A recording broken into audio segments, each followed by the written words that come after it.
So now we are quickly moving to the next keynote speaker, Dr. Gireesh Kumar J.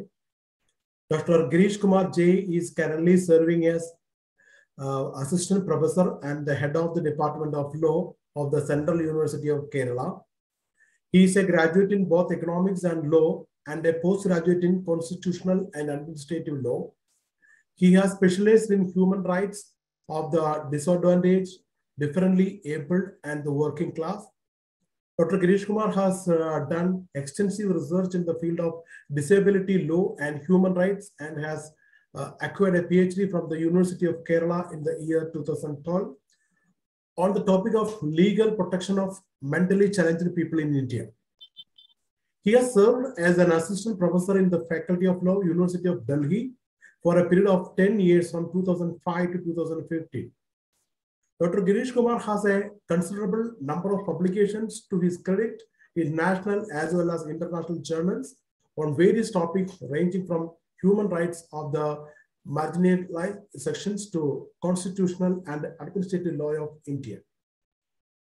Dr. Gireesh Kumar J has participated and presented research papers in several national and international conferences, including in annual International Conference of Law, Regulations and Public Policy, organized by the Global Science and Technology Forum in Singapore. He is an academic member in the Global Science and Technology Forum, an international body, and is a life member in the All India Law Teachers Congress, which is the national level organization of law teachers in Indian universities. Dr. Gireesh Kumar is a visiting professor to the University of Kerala, Kannur University, the Sri Shankara Sanskrit University, Kaladi, and Rajiv Gandhi National Law University, and many of the institutions of higher learning across the country. His vision of developing legal education as a powerful tool for social change and inclusive development of the society is evident from the social service endeavors. He has engaged through outreach programs of National Service Scheme cells, both in the University of Delhi and the Central University of Kerala. So very warm welcome to Dr. Gireesh Kumar J, sir. Thank you, Prakash, sir, for the brief but effective introduction. I have been watching the proceedings of this international event right from yesterday morning. What I have observed is the diversity of topics dealt with by the keynote speakers as well as the papers presented by presenters of the seminar. The event is focusing on advanced technologies in engineering related subject areas. In spite of having a length of technologically driven, modernized topics discussed in the event, myself being a faculty member of law, especially focusing on humanitarian and humanity aspect of disciplines, I would like to just bring the attention of my fellow chairs, dignitaries, and the paper presenters gathered in this event to some social as well as human rights issues which our society witnesses in the current scenario. We all know that the importance of human rights and humanistic approach towards the problems of vulnerable, oppressed or deprived people is of paramount importance in the developing, underdeveloped as well as developed world. Right from the inception of the Human Rights Agency, the United Nations organization in the year 1945, the global community or the community of nations across the world have been taught and made aware of the importance of protecting human rights of the people who are denied their rights. We all know that the enforcement or the effective enjoyment of any right by any person is largely depending on his or her ability to recognize, realize, and demand such rights. In other words, it means those who are unable or not efficient, or what to say, not equipped to realize, to know, to demand, and to enforce his or her own right will be left vulnerable in this world. The Universal Declaration of Human Rights, which is the most cherished and globally accepted document of human rights, which was proclaimed by the United Nations in the year 1948, had been mentioning the importance of human rights, touching every walk of human life. The preamble, the beginning portion of the Universal Declaration of Human Rights declares that every human being is equal in dignity and rights, and bestowed with the reason and consent for enjoying those rights. We have to analyze this statement from two different angles. The first part of the statement makes it clear that every human being is equal in dignity and rights. We don't have any disagreement. But the latter part of the same provision says, every human being is bestowed with the reason and conscience to enjoy and realize his or her own right. There is a problem.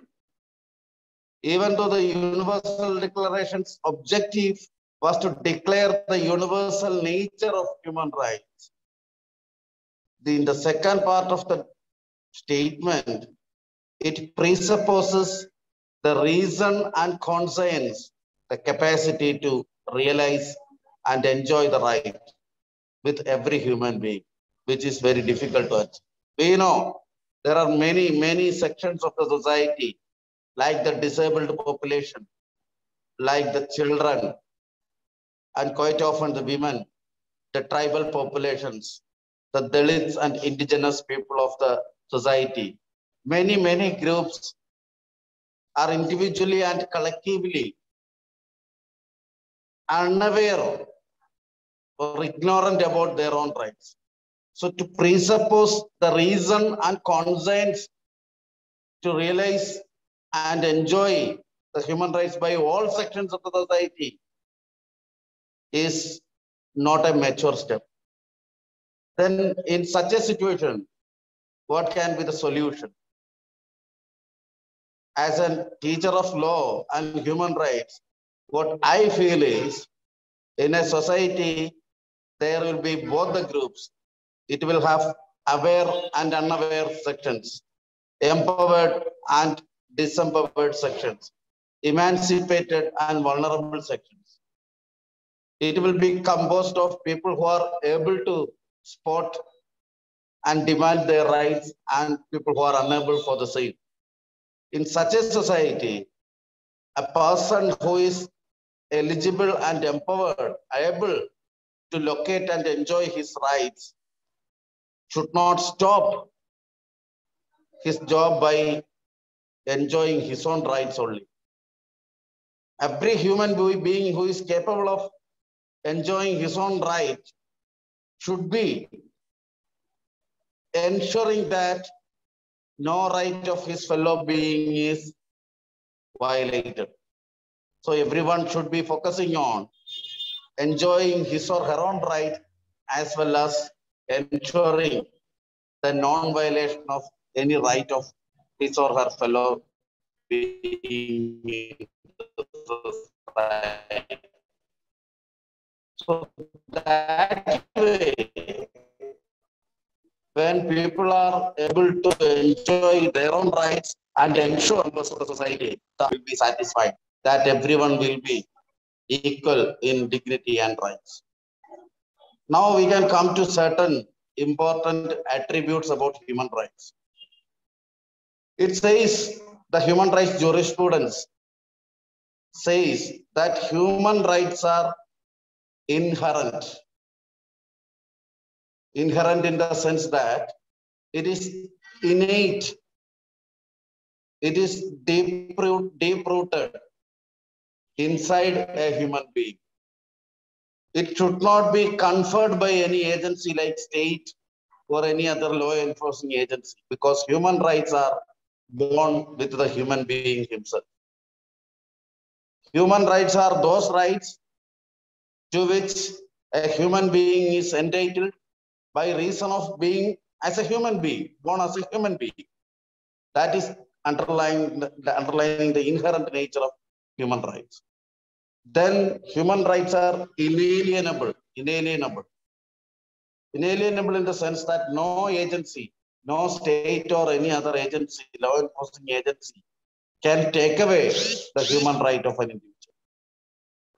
We can take even the case of an offender, an accused, or a criminal alleged to have committed an offense.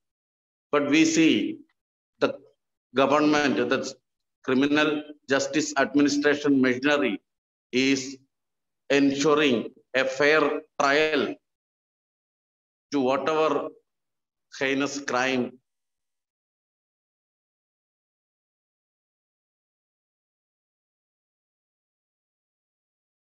in addition to the inalienability. Human rights are supposed to be universal. Universal in the sense that it is available to a human being on any part of this earth. We will be surprised to see that every individual is given human rights irrespective of his nationality, place of birth, race, caste, creed, color, gender, language, political affiliation, anything. However, it is very much unfortunate to see that by reason of wars and other armed conflicts, many people across the globe we see are facing violations of human rights, and many are living the life of refugees, displaced, and stateless people. But in spite of this, we have to focus on the philosophy of human rights, this universality, inalienability, inherent nature, and finally, the interdependence of human rights. Human rights are interdependent. How human rights are becoming interdependent? Take the case of right to equality. Right to equality and right to liberty, we will try to substantiate the interdependent nature of these two rights. Equality and freedom, or equality and liberty. Not only the international documents like Universal Declaration of Human Rights, the domestic constitutions also, the Indian Constitution is a classic example of a document which promotes equality and liberty as of paramount importance. Suppose one is having equality with others, but not having freedom. It cannot be said to be an ideal system. For example, take the case of slaves. In slavery, if every slave is treated equally, we can say that there is equality among slaves, but there is no liberty. So equality without liberty is meaningless. And in other words, we can see there is liberty, everyone is free, but the society is divided into different strata. Some are lower, some are middle, and some are upper. There is no equality. So without equality, the liberty also is of no use. And with the presence of both equality and liberty, we can move to the concept of fraternity. See the state machinery or the legal framework or the constitutional jurisprudence is allowing equality. Everyone should be equal. Everyone should be free. But people are not able to accept their fellow being as equal to them. If a white-colored individual is not ready to accept a black-colored individual as equal to him, the state-given equality will become meaningless. So that concept is called fraternity. Everyone should be treating each other with a spirit of equality. So my point today is the interdependence, the universality, the inherent nature, the inalienability, and the ultimate power and importance of basic human rights of everyone should be a point of focus in every walk of life in the modern times.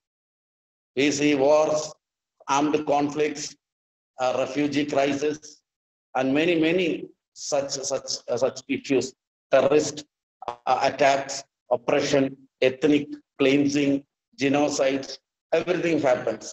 And state machineries, governments are becoming big or miserable failures to ensure the observation, the enjoyment, the proper enforcement of human rights of people. We are looking at our neighboring countries like Pakistan, Afghanistan, Sri Lanka, Nepal, Burma, or Myanmar. Many our neighboring countries, we see that the isolated island of India, which is capable of proclaiming and promoting democracy, freedom, and liberty to its maximum extent based on the constitutional ideals, being the Indian Constitution, the strongest document across the world, which is capable of promoting and keeping the faith in the ultimate enjoyment of basic human rights of society. Of course, we do have our own limitations. Every other day, we see there is caste-based violences, there is violence in the name of caste, language, eating habit, and in the name of criticism, criticism of government, in the name of sedition, in the name of terrorist and destructive activities, political violences, everything happening in India too.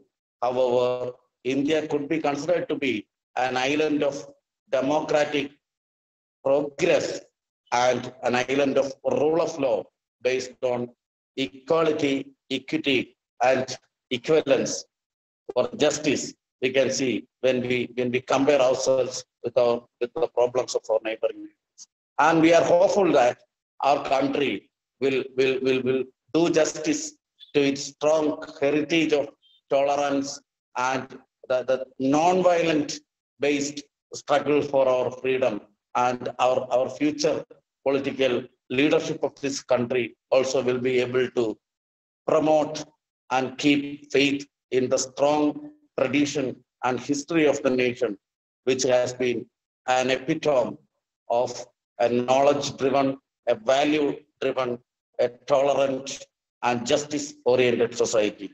With these few words, I greet and congratulate the organizers of this event, which is discussing the importance of modern technologies in different disciplines like engineering and the related disciplines. And I share my concern for giving more space and room for subjects like humanities, human rights, languages, etc. also to this event. Congratulating the organizers once again and thanking everyone for making me part of this. Thank you all. Jai Hind. Thank you, sir. Thank you very much. So any questions from any participants? Okay, if there is any questions, you can ping in the chat box. We will take care of that. Okay, thank you, sir. Please. Thank you.